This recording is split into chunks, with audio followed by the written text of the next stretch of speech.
பெரும் ஏழையின் பேராசை. ஒரு ஏழை ஒருவன் ஜென் துறவியை பார்க்கச் சென்றான். அவரை பார்த்து, குருவே, நான் பெரும் ஏழை. என்னிடம் என் உயிரைத் தவிர வேறு எந்த சொத்தும் இல்லை.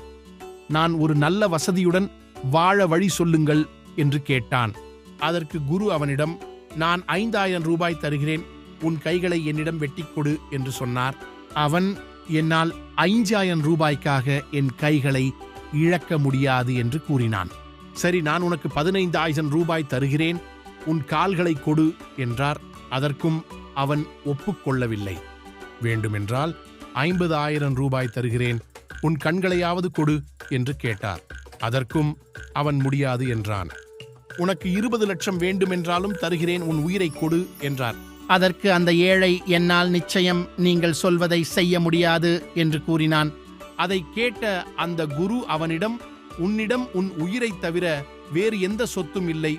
மேலும் எவ்வளவு பெரிய தொகையை கொடுத்தாலும் கொடுக்க விரும்பாத விலைமதிப்பற்ற உயிரை கொண்டுள்ள நீ எவ்வாறு ஏழையாக முடியும்? ஆகவே உழைத்து வாழ்க்கையில் முன்னேறு என்று கூறினார்.